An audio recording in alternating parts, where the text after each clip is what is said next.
Hello there, Core is back with yet another review. This time we're covering the latest post-apocalyptic open-world hellhole, Metro Exodus. But before we start, I want to give a shout out to this video's artist Raven. They've done an excellent piece, and now let's start climbing around those subway tunnels. Based upon the phenomenal book series Metro 2033, which was written by Dmitry Glavkovsky. I know I butchered that, I am sorry. I do not speak Russian. The series of games is a somewhat loose adaptation following the role of Artyom. It is a post-apocalyptic open-world shooter, which is a first of this sort for the team, and the most ambitious considering the last several titles mostly took place in cramped subway and sewers, with only brief excursions to the highly irradiated surface, which encouraged moving quickly and smoothly to get the hell out of that radiation. The player fills the shoes of Artyom, the hero of D6, the savior of the Metro, and we join him back on one of his excursions to the surface, where he's trying to prove that Moscow weren't the only survivors of the war, and is trying to find out if it's possible to leave the Metro and settle down somewhere on the surface, with more freedom than the life he's known underground. The gameplay is similar to previous entries. It's a first-person shooter set in a post-apocalyptic hellscape. The crafting system is back from the original games, but expanded upon and made portable. Maintaining weapons is now also a feature that you have to do to make sure your weapons don't start crapping out on you. Stealth is as big of a key component as it ever was. Sneaking around those bastards, shanking them, or knocking them the fuck out like I do, can make encounters go very smoothly. But if you fuck it up, it's gonna turn into one big shootout. And there's also a proper day, night, and weather system as well. But yeah, decisions made by the player throughout the game will drastically change how the story plays out in certain moments. The controls work well, and the mechanics are pretty solid. They squeeze a little bit extra out of the controls by having the L1, R1 as augmentation buttons to add more controls to the gameplay, which is very nice when you're limited to a controller. And they're smooth and easy to jump into, like the first two games. As the saying goes, if it ain't broke, don't fix it. So anyone who's played an FPS will be very easy to jump into. The enemies within this game are wide and diverse. They range from simple villagers who usually won't attack on sight, to bandit scum and slavers, and tons of crazy ass mutants.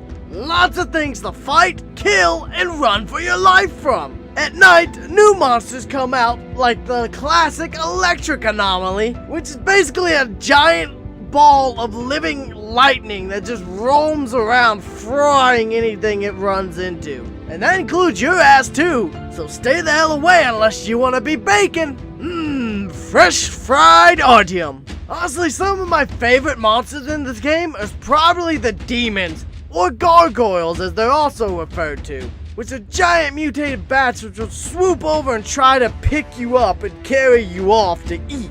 Now let's move on to the atmosphere. The atmosphere is excellent. From blasted out rubble of buildings, radiation spikes requiring a mask to breathe, fierce and cunning mutants just waiting to ambush you, bandits capturing villages, you finding dozens of notes and tapes hidden throughout the world, with more lore and information both right after the bombs dropped and from years later. Really fleshes out the world you're living in and makes it more intriguing to search and find everything that you can. The soundtrack is quite stellar, and of the two new games I played this year, this team really knows how to make a killer piece of music for both cutscenes and background music. Plenty of pumping tones and subtle, soothing background music exist in this game. everything fits the moment, everything fits the mood quite nicely. There isn't anything that's just glaringly wrong. Overall, it's a pretty damn good soundtrack, and I hope you enjoyed listening to it throughout this review.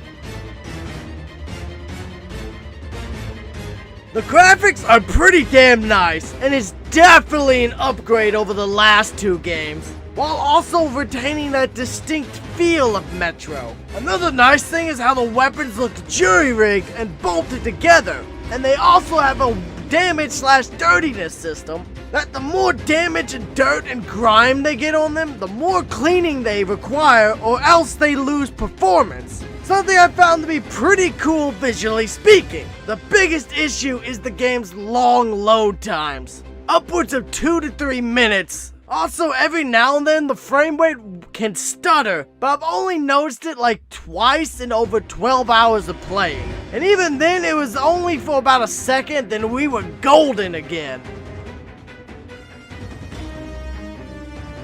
The main downsides is the load times. It does get quite annoying to have to wait up to several minutes to boot into the game, especially if it's the first boot of the day. Also, the slight frame hiccups could definitely be irritating, especially if they were more frequent. Otherwise, it's a solid entry in the series and the best Metro game yet, while also being the most ambitious.